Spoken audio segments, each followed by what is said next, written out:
بسم اللہ الرحمن الرحیم اللہم صلی علی سیدنا و مولانا محمد مبارک وسلم علیہ۔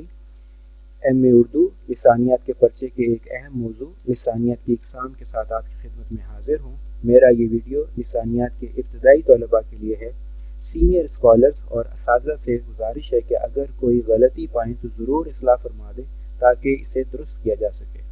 طلباء کو میں یہ بتانا ضروری سمجھتا ہوں کہ ایک چھوٹا سا 3 سے 5 منٹ کا ویڈیو جو آپ اسکرین پر دیکھتے ہیں، اس کو بنانے میں کئی مراحل سے گزرنا پڑتا ہے اور کئی گھنٹوں کا وقت صرف ہوتا ہے۔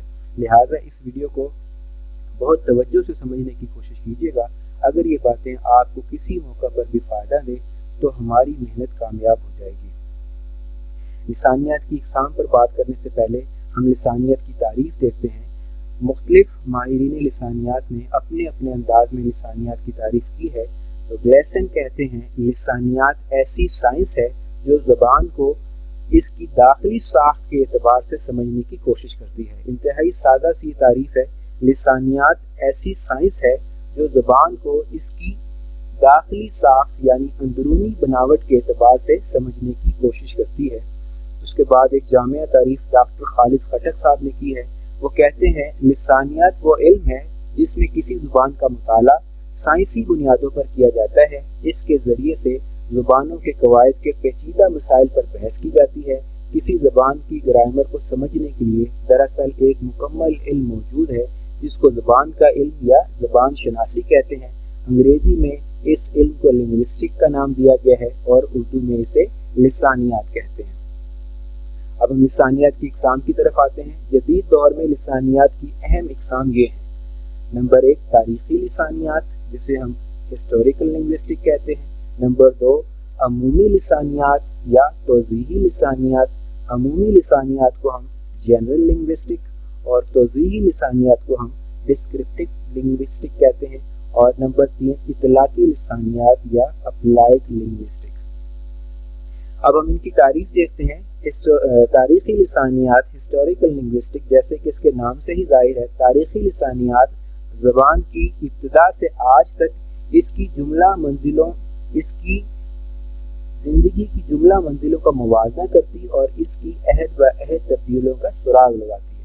دوبارہ دیکھیں، تاریخی لسانیات زبان کی ابتدا سے آج تک اس کی زندگی کی جملہ منزلوں کا موازنہ کرتی اور اس کی عہد و عہد تبدیلیوں کا سراغ لگاتی ہے۔ تاریخی لسانیات میں ہم تقابلی لسانیات کا بھی ذکر کرتے ہیں، لیکن یہاں چونکہ ہم اہم شاخوں کی بات کر رہے ہیں لہٰذا ہم آگے چلتے ہیں عمومی لسانیات پر۔ جنرل لنگوسٹک یہ لسانیات کی اہم ترین شاخ ہے۔ یاد رکھیں لسانیات کے اندر جو سب سے بڑا حصہ ہے وہ عمومی لسانیات کا ہے، اسی لیے کہا جاتا ہے کہ یہ لسانیات کی ایک اہم ترین شاخ ہے۔ زبان آوازوں، لفظوں، جملوں اور معنوں کا ایک ایسا مجموعہ ہے جہاں ہر سطح پر مخصوص نظام کار فرما ہوتا ہے۔ عمومی لسانیات کا بنیادی موضوع یہی زبان کی ساخت ہے۔ دوبارہ دیکھیں، زبان آوازوں، لفظوں، جملوں اور معنوں کا ایک ایسا مجموعہ ہے جہاں ہر سطح پر مخصوص نظام کار فرما ہوتا ہے۔ عمومی لسانیات کا بنیادی موضوع یہی زبان کی بناوٹ ہے۔ ماہرین لسانیات نے عمومی لسانیات کو مزید سمجھانے کے لیے چند اقسام میں تقسیم کیا ہے۔ یاد رکھیں یہ لسانیات کی اقسام نہیں ہیں، یہ عمومی لسانیات کو بیان کرنے کے لیے ہیں، جیسے صوتیات، صرفیات، نحویات، معنیات اور لغویات۔ میں دوبارہ آپ کو بتاتا چلوں، بہت سارے طلباء انہی کو لسانیات کی شاخیں سمجھنے لگتے ہیں، حالانکہ یہ عمومی لسانیات کو بیان کرتی ہیں، جیسے کہ نمبر 1 صوتیات، نمبر 2 صرفیات، نمبر 3 نحویات، نمبر 4 معنیات اور نمبر 5 لغویات۔ تو اطلاقی لسانیات کو سمجھنے سے پہلے ہم ان پہ تھوڑی سی بات کر لیتے ہیں۔ صوتیات جسے فونیٹکس کہتے ہیں، صوتیات میں زبانی بولے جانے والی زبان یعنی آوازوں کے مخارج، بولنے میں مدد دینے والے منہ کے حصوں کا مطالعہ کیا جاتا ہے۔ دوبارہ دیکھیں، صوتیات میں زبانی بولے جانے والی زبان یعنی آوازوں کے مخارج، بولنے میں مدد دینے والے منہ کے حصوں کا مطالعہ کیا جاتا ہے۔ عبد القادر سروری کے مطابق صوتیات میں پھیپھڑوں، حلق، منہ، کان، ناک، کی کل یا جزوی تفصیلی شرح کی جاتی ہے، کیونکہ یہ اصوات کے ادا کرنے اور سنائی دینے کے ذرائع ہیں۔ اس کے بعد ہم بات کرتے ہیں صرفیات کی، مورفولوجی کی۔ گلیسن کے مطابق قواعد کے حوالے سے صرف اس شاخ کو کہتے ہیں جس میں لفظ اور اس کی ساخت سے بحث کی جاتی ہے۔ اس کو مزید اس طرح سے سمجھ سکتے ہیں، جب ہم صرفیے کو معنی کی عقلی اکائی کہتے ہیں، منیمم یونٹ کہتے ہیں، تو اس سے ہمارا مطلب یہ ہوتا ہے کہ اس کی مزید تقسیم معنی کو تباہ یا مسح کیے بغیر نہیں ہو سکتی۔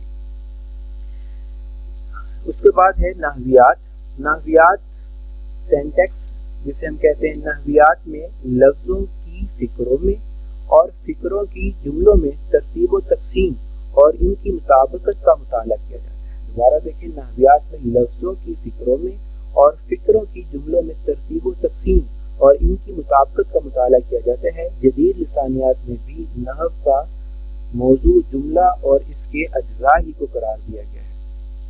اس کے بعد ہم بات کرتے ہیں معنیات کی، سیمنٹکس کی۔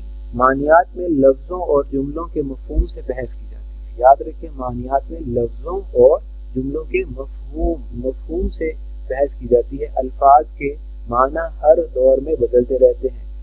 ڈیسٹر نے وائٹ لکھتے ہیں، لفظ کے معنی اپنے سیاق و سباق کے لحاظ سے بدلتے رہتے ہیں۔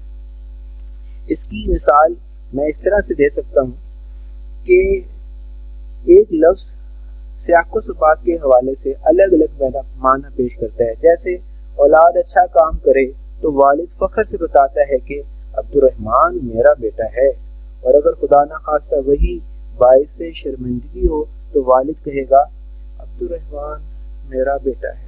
تو لفظ میرا جو ہے وہ الگ الگ معنی پیش کر رہا ہے اس کے سیاق و سباق کے حوالے سے۔ آخر میں ہم لغویات کو دیکھتے ہیں، ڈکشنری جسے ہم کہتے ہیں۔ اس شاخ میں کسی بھی زبان سے متعلق زبان کے معنی سمجھنے کے طریقوں کا مطالعہ کیا جاتا ہے۔ زبان کے معنی سمجھنے کے جو طریقے ہیں وہ ہم لغویات میں دیکھتے ہیں۔ دراصل اس علم میں زبان کے سرمایہ الفاظ سے بحث کی جاتی ہے۔ تو آخر میں ہم اطلاقی لسانیات یعنی اپلائیڈ لنگوسٹک کے بارے میں بات کریں گے۔ ہماری آخری قسم ہے لسانیات کی۔ اطلاقی لسانیات میں زبان سیکھنے یا سکھانے کے طریقوں سے بحث کی جاتی ہے۔ اطلاقی لسانیات میں زبان سیکھنے یا سکھانے کے طریقوں پر بحث کی جاتی ہے۔ دوسرے الفاظ میں کسی زبان کے سیکھنے یا سکھانے کے عمل میں لسانیات سے مدد لے کر اس علم کے اصولوں اور نظریوں کا اطلاق کیا جاتا ہے۔ تو عزیز طلبہ، یہ ہماری لسانیات کی کچھ اقسام تھیں۔ اس کے علاوہ بھی لسانیات کی کچھ اقسام ہیں، لیکن چونکہ وہ اہم نہیں ہیں اور آپ کے نصاب کا حصہ نہیں ہے، جیسے تشریحی لسانیات وغیرہ، تو وہ اس لیے یہاں پر بیان نہیں کی گئی۔ اپنا بہت زیادہ خیال رکھیے گا۔ السلام علیکم ورحمۃ اللہ وبرکاتہ۔